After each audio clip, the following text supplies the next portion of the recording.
Hi everyone, this is Mari Craig, and you're listening to the Small Steps to Wellness show, a podcast where we discuss how we can achieve more wellness in our lives one small step at a time. For the past 6 odd years, I've taken a special interest in nutrition and I've changed the diet of my family on its head. But as I've dived deeper into the world of nutrition, I have learned that health is so much more than just what we put on our plate. This is why on this podcast we will be talking nutrition, mental health, being in alignment, holistic health care, self care, raising children, and more. We will also be hearing stories of women's journeys to overcome trauma and what it has taught them on the way. When we share our stories, we realize we are not alone and that things can change for the better. I'm so glad to have you with me on this journey as I explore what health and wellness truly encompass. If you like what you're hearing, please consider rating the show with a 5-star rating and sharing it with your friends. It really makes a big difference. Now, on with today's show.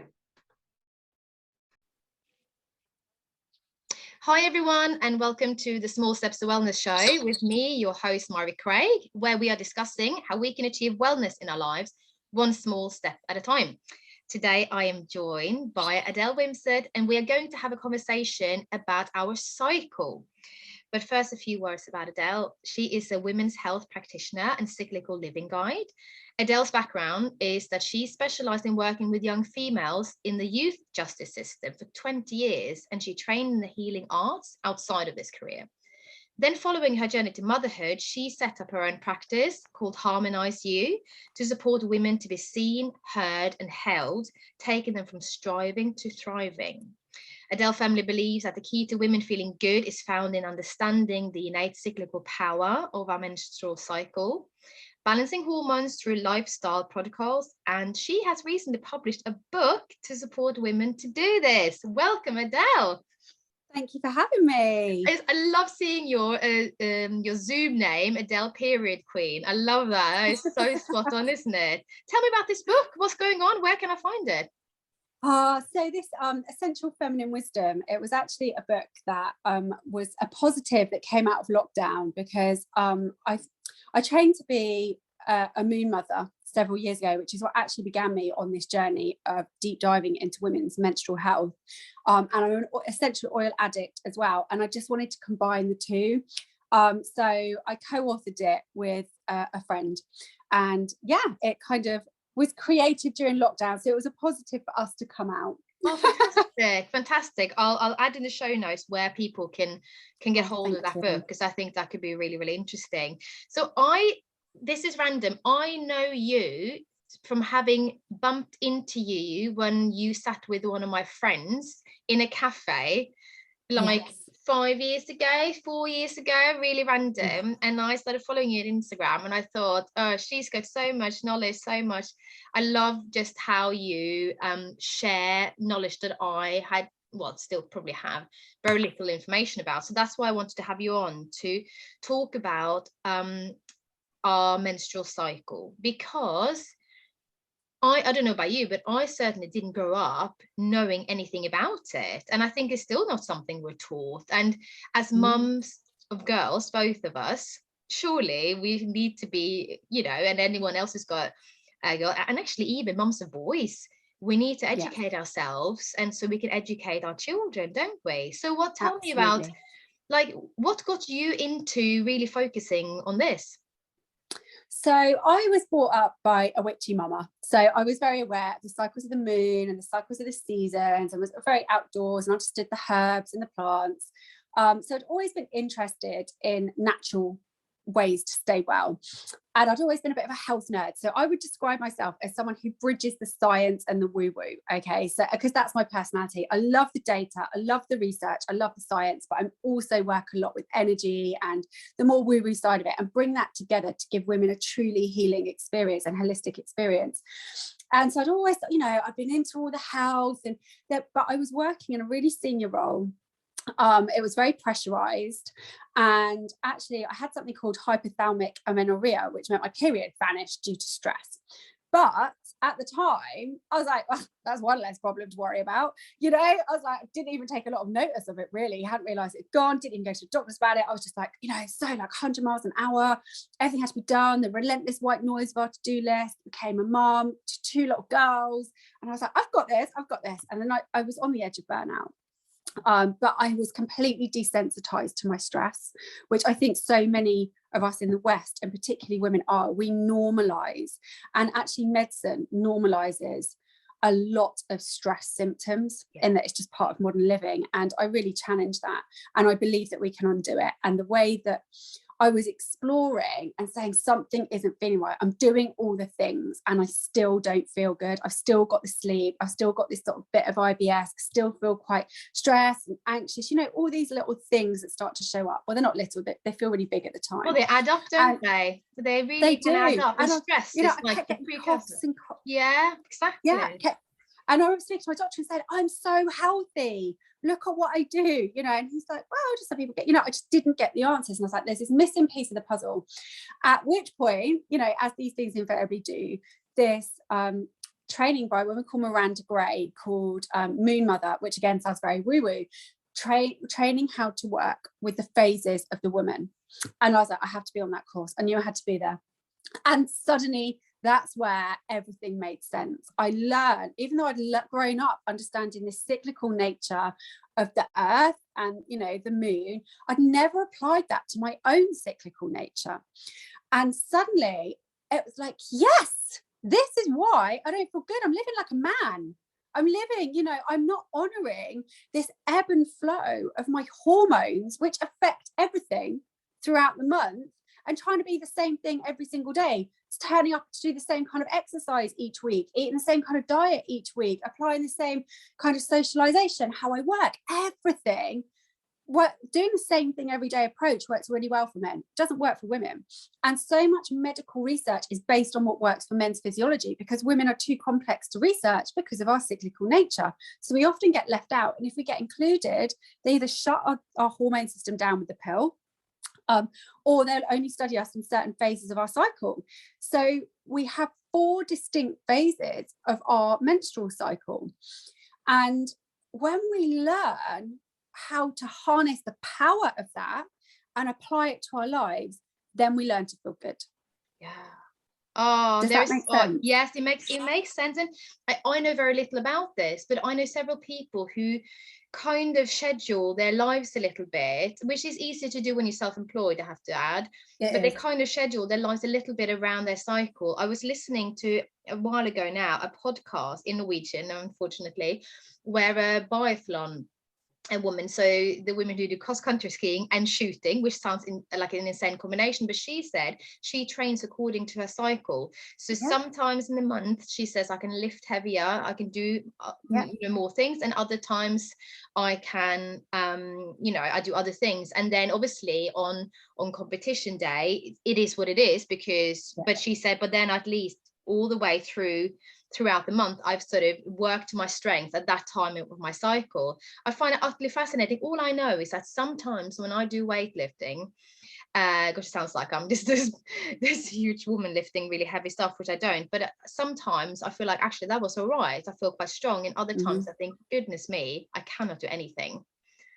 And that will be your hormones. So we have our understanding. And one of the things that infuriated me when I started learning this was like, why do women not know this? Why are we not taught this as a basic understanding? Because it affects everything. And we have had this information taken away from us. So part of what I do is about menstrual cycle education, making women have this information.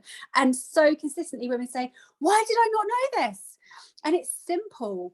Once we understand it, it's very simple. And you can still use it even if you're in the sort of 9-to-5 corporate world. I teach women how to do that. In fact, I'm actually giving a talk this afternoon to a business about how women can apply this model to be really satisfied and exceed in the workplace. We can apply it everywhere once we understand it, because these hormones, we go progesterone, estrogen, okay, makes us ovulate and have a period, but actually they do so much more. They affect everything. They affect our cognitive function, they affect our mood management, they affect our body temperature, our skin elasticity, how we digest our food, or inflammation. They play this role in multiple ways in the body, and yet we're expected to show up in the same way every day, and we don't. You know, some days, as we were saying earlier, you're on fire, you're rocket fueled. You know, you could read a whole book and be like, yeah, this is what I'm doing. Other days, you read the same sentence 10 times and think, I don't even know what that says. But women's go-to cognitively is our inner critic jumps up and goes, what's wrong with you? Yes. And when we understand there's nothing wrong with us, it might just be that I'm in a phase of my cycle where everything's dropped off, my cognitive function's reduced, there's more inflammation in my body, I've got less energy because it's all going to my womb to try and shed the lining.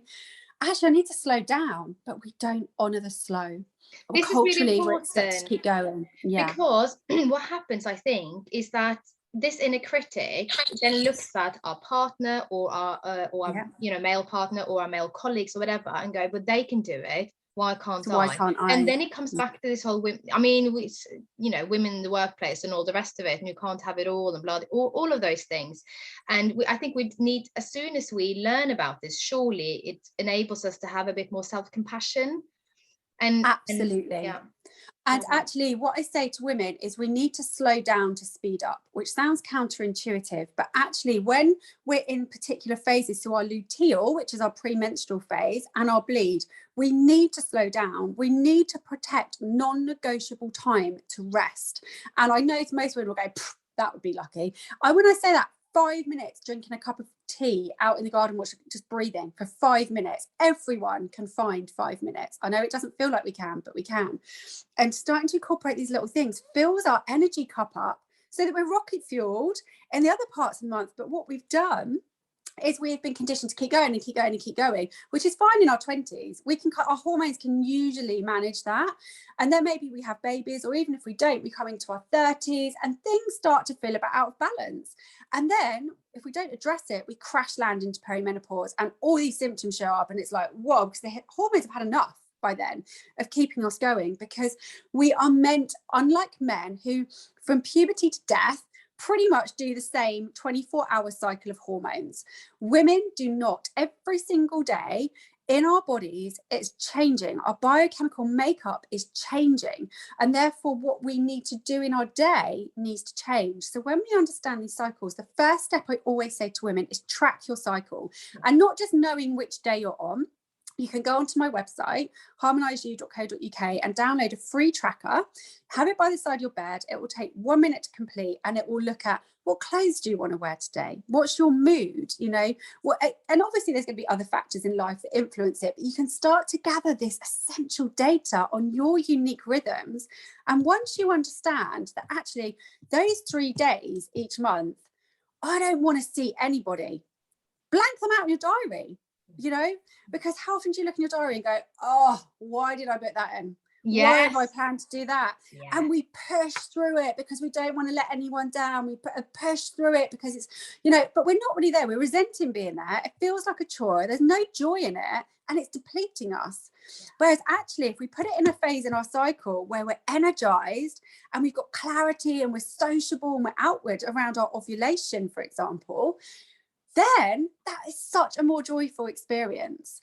And so we start to manage our diary around our cycle, which is more challenging if you aren't self-employed, and more challenging if you have dependents on you. But what I teach is how to buffer that.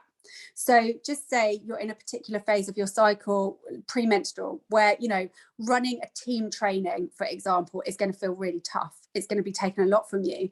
You would make sure that you buffer either around that where you have absolute downtime, so that you balance the energy loss, rather than going straight to the gym to do a HIIT class and then going out for friends with dinner, which is how we fill our diary.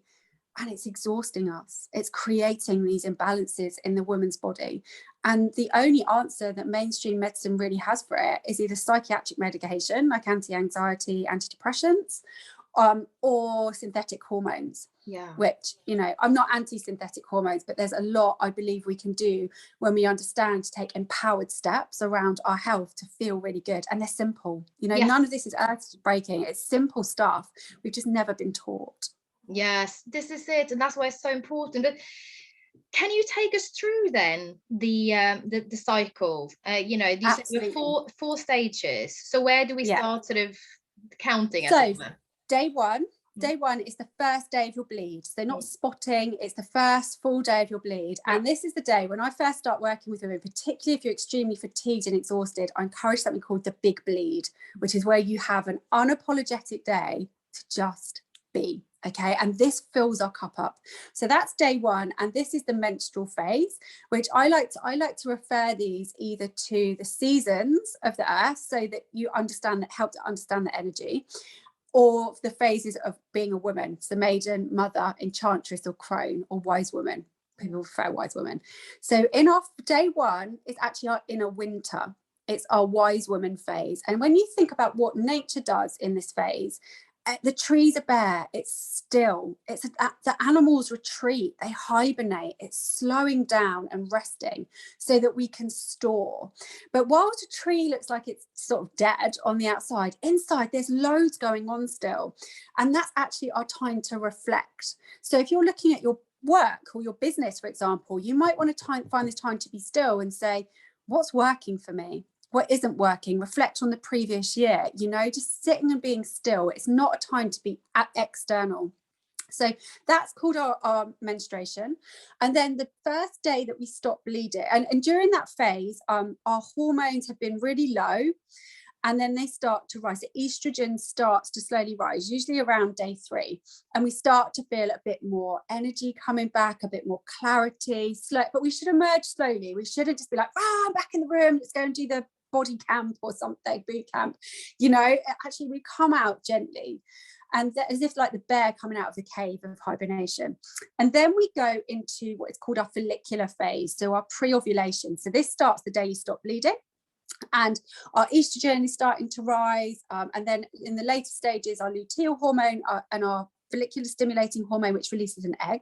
So that starts to rise, and with that our inflammation goes down, our cognitive function goes up, our mood balance go up, our energy goes up, our digestion is better, all these things that are really supporting us. So it's a great time in this phase to be doing the aerobic exercise, like high intensity exercise, strength training. We can get away if people like to juice or raw foods, because our digestion can cope with it. And then the third phase is our ovulation. And this is the mother phase, or our inner summer. So this is abundant, and this is the phase where we're very giving, external. But sadly, this is the phase that culturally women are honoured for. We're expected to be in this phase all the time of giving until there's nothing left, because we're not working with the other phases, and that exhausts us. So that's the shadow side, is that we give and we give and we give and we give. But actually, when we're working with our cycle and we're in balance, this is a great time to socialise. This is a great time to batch cook foods and have them in the freezer for other times in your cycle. So then what happens is the egg is released, and then the hormones begin to drop. Estrogen starts to decline, but progesterone starts to go up to prepare for a potential pregnancy. And this is progesterone is, I call the keep calm and carry on hormone. So it's really good for anxiety, which is why women who are perimenopausal can suddenly find anxiety comes on, because we stop producing this progesterone like we have been. But in this bit of our cycle, progesterone peaks and then it drops. So progesterone drops, estrogen drops, and then this is so we're in our premenstrual symptoms start to show up. Okay, and this is where our BS filter is off. We have got no time or tolerance, and usually our symptoms show up, because one of the reasons is because we don't slow down. This is a phase where we need to slow down and manage our time and what we give, because otherwise we lose our shit with people. This is the phase where we're like, enough. And actually, there's nothing more triggering than a man turning around and going, oh, is it the time of the month? Yeah. Yes, actually, it is. A friend of mine has it noticed in her calendar, and in the family calendar, and everyone knows, all the children, everyone knows that mommy might be grumpy, it's okay, let her be.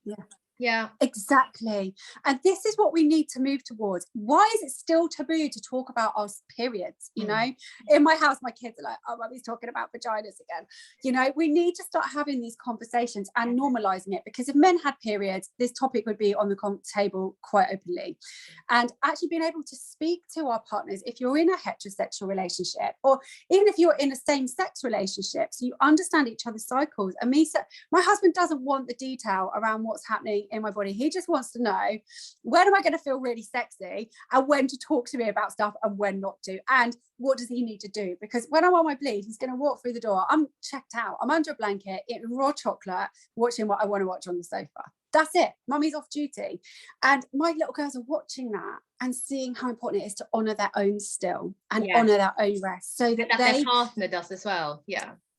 They can show up in the world as their best selves. So many of the women that I see are not operating at the levels that it's our birthright to operate at.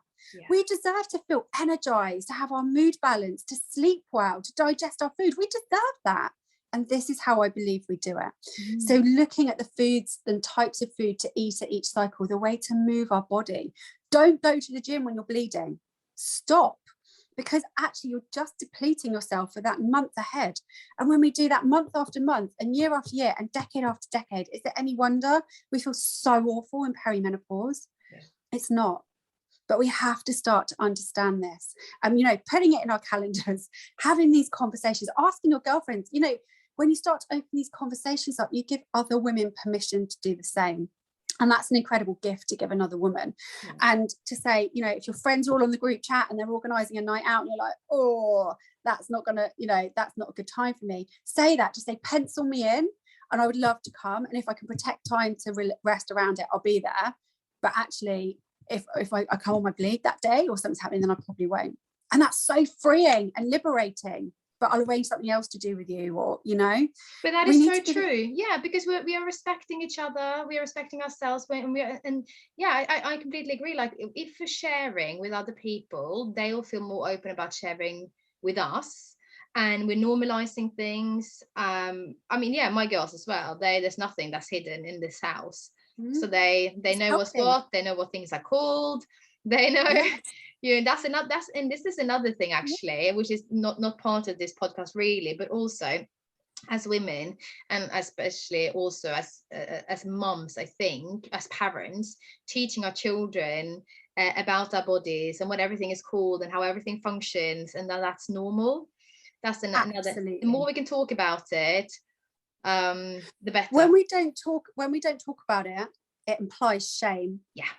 And actually, you talk about your arm. Why are you not teaching your daughters what a vulva is? You know? Yes.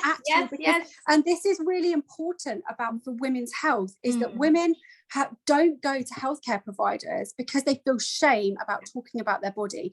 And when we don't know the correct terminology for our body parts, it's really difficult to articulate what's wrong. Like, there's something growing on my flower. I mean, you know, we do. That's the language we're given to children.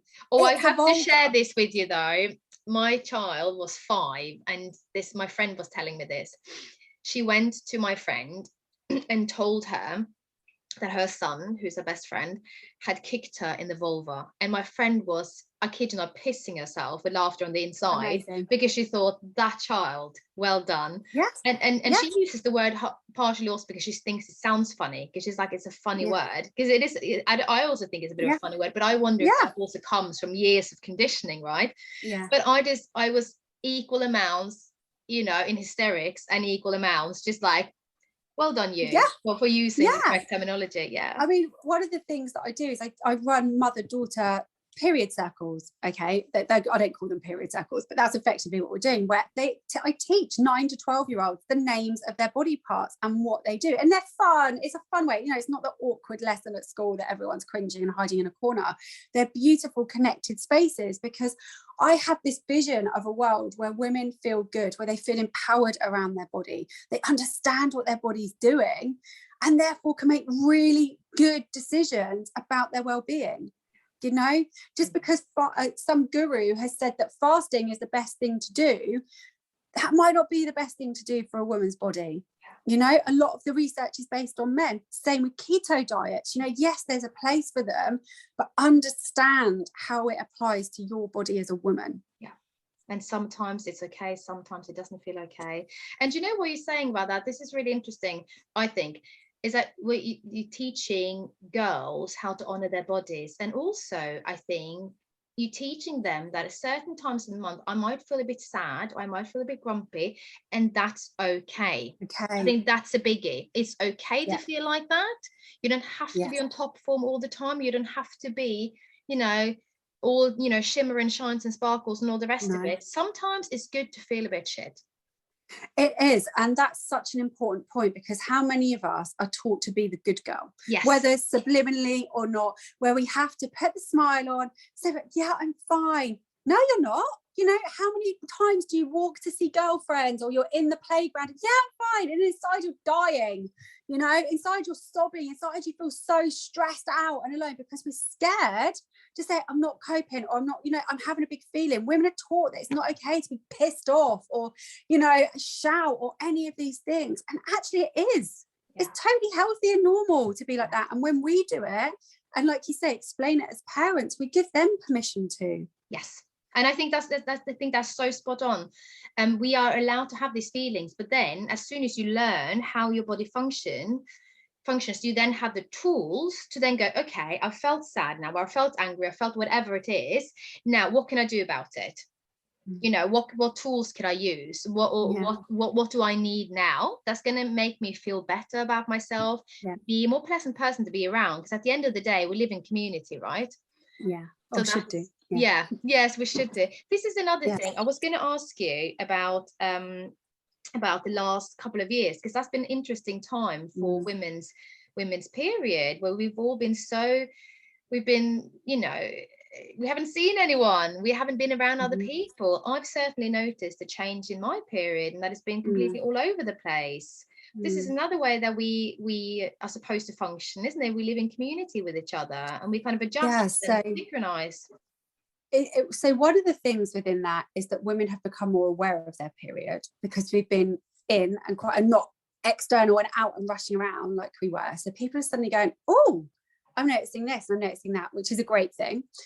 The second thing is lots of women have noticed changes in their period, which I'm not going to go into detail, go into some of the reasons why that is. But one of the reasons is, I believe, around synchronicity. So as you said, when we lived in tribes and communities, women would generally sync up, usually around the new moon. And we would go and sit in things like the red tents, where we would be still, because we knew the magic that came with this. Women are much more intuitive, insightful, visionary dreams. So we would be we would go into the tent and be together and rest and braid each other's hair and tell stories and understand our bodies and share the secrets of womanhood with each other, which has gone from our culture.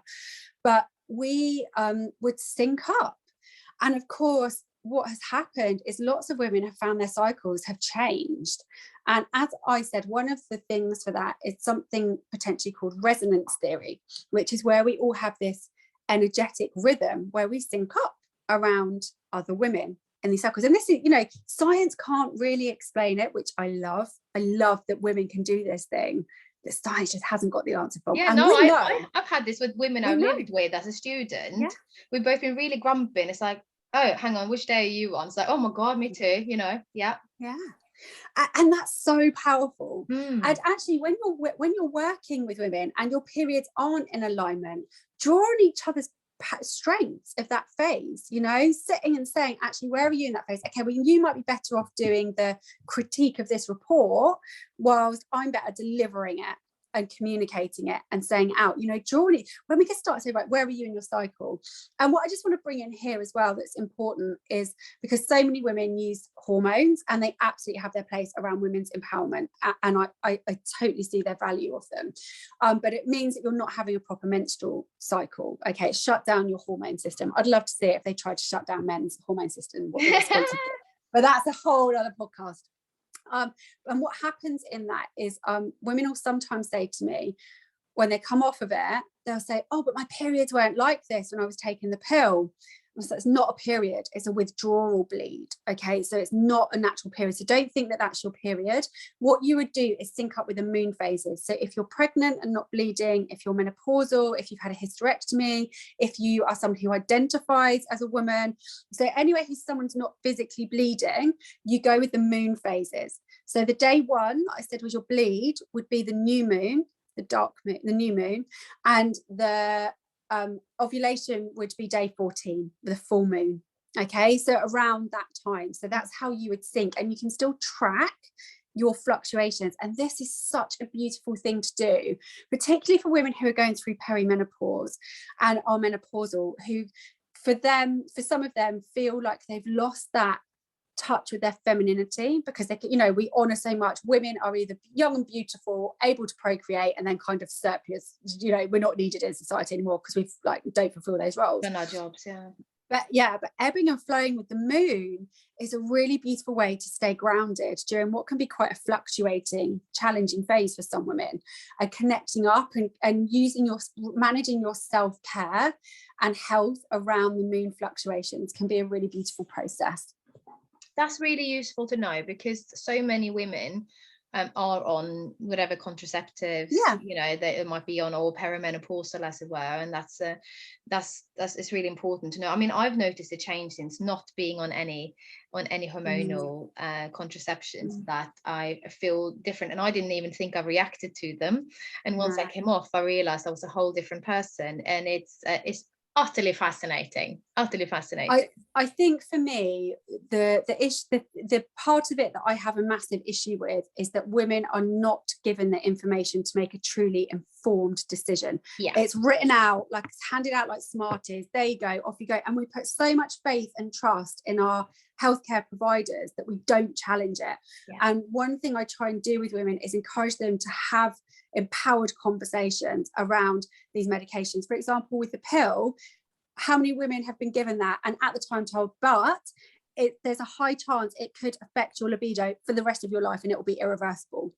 You know, we're putting kids on these things when their cycle isn't even established. You know, it can take until our early 20s for our cycle to get into a natural rhythm and really establish itself. And we just go, there you go, take this. You know, how many boys, you know, go to a doctor and we say, let's put you on hormone contraceptive because you've got acne.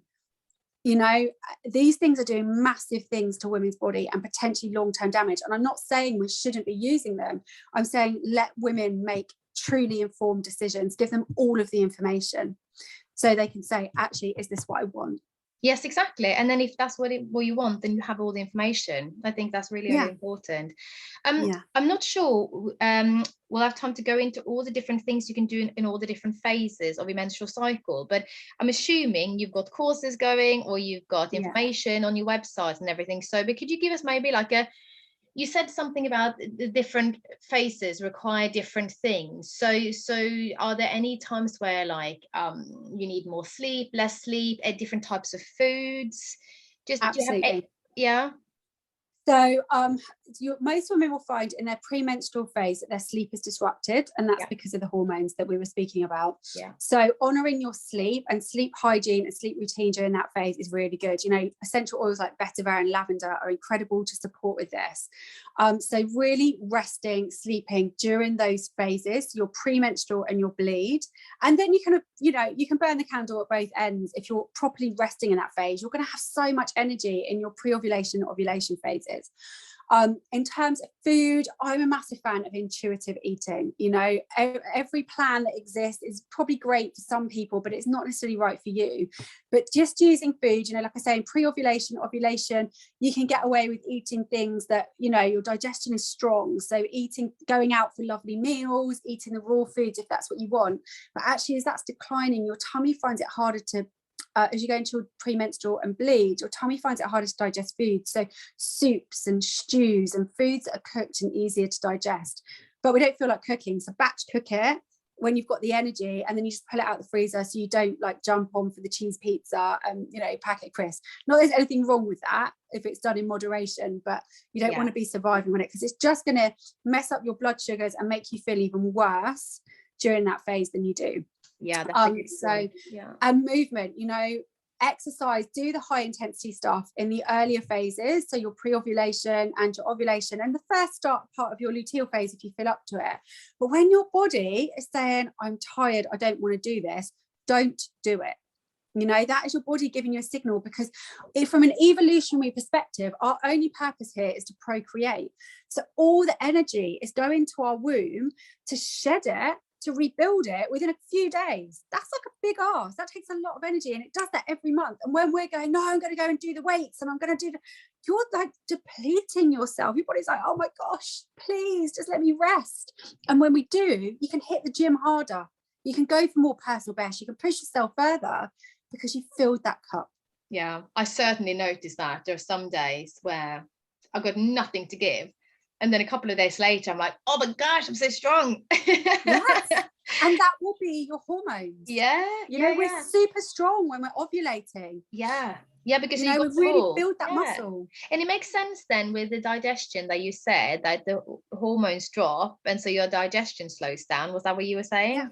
Yeah. So progesterone plays a role in constipation usually. So women find on the premenstrual and the lead up to their periods that decline in progesterone makes us constipated. And then what happens is just before our period is about to come on, we can have what I lovingly refer to as a period poo, because something called the prostaglandins are released to cramp the uterus, and it's so close to the digestive system, they transfer into the digestive system and cause that rush of going to the toilet.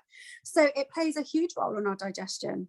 It sounds like what happens when you know you're about to give birth, doesn't it? Yes. Probably the same thing. You know you're about to go into labor. Yeah. Because all of a sudden things move again. Yes, I know. Fascinating, the body, isn't it? Gosh, if people want to learn more about what it is that you do and to see whether working with you would be a good fit, do you do only face-to-face or do you do online consultations? Absolutely. So I've got lots of resources on my website, harmoniseyou.co.uk, which has got some videos of introducing the cycle. You can get the free tracker form. You can download a Know Your Flow guide as a quick reference guide. But I like to hang out on Instagram, and you can, if you follow me there, you can find I offer free consultations, so free 30-minute consultations, and then we look at how I can support you with balancing your cycle, whether that be through lifestyle protocols, the cyclical awareness, and we work together in that way. But and there's no obligation to sign up with me. It's literally a chat, and if I feel like your specific needs I can't meet, I have a team of incredible practitioners that I work with that I will say, actually, maybe go and see this person first, because they will be able to help you. So I believe I work in my feminine, and I believe it's about community, and I want a woman to feel good. That's my goal. And if I'm not the person to do that, I'll make sure I help you find the person that is. Yes, I love that. That's really important. It's integrity, isn't it? And this understanding. Absolutely. I can help you, or actually in this case I can't. So who do you work with then? You were in a community. Do you want to say quickly about because I'm trying to remember the name. Seed Wellness. So Seed Wellness is a network that I have, but also just other practitioners who aren't part of that, who have really specialist roles and are incredible at what they do. I think it's so important that women feel safe. You can get a qualification online for a lot of things these days, sat there tapping away. And I'm not saying that there's necessarily anything wrong with that. Some of them might be really good, but I think it can make it really overwhelming when you're seeking a holistic health practitioner to go, where do I start? I don't know a good one who's, and actually having somebody you can go, this is the person to see, can save you a lot of time and money. Yes, because at the end of the day, this is private, isn't it? It's not the NHS. So I love talking to you. I learned so much. No, it's so good to know these things, and I think we have a job ahead of us. I think anyone listening who either is the parent of, I think boys as well. I think just as much boys actually understand how we function, to respect and honor and love the different phases that we're in as women, and find out how we can kind of work around it or with it to get the best out of every part of our cycle. I think it begins with us. We have to learn it for ourselves, and then we can teach our family and our friends. Once we understand it ourselves, we can be the change that we need. But we have to understand ourselves. Thank you so much, Adele. Pleasure. I love listening to you. And I'll put all the notes in on how to get hold of your book and your website and everything. So if you're listening to this, have a look in the show notes to find out how to get in touch with Adele. I'll speak to you very soon, Adele. Thank you so much again. Care. Bye. You've been listening to the Small Steps to Wellness show with Mari Craig. I am passionate about helping mums get their energy back through simple nutritional changes, because we know that if mummy is happy, the family is happy. If you would like to connect with me, you can find me on Instagram under @smallstepstowellness, or visit my website, smallstepstowellness.info. Speak to you soon.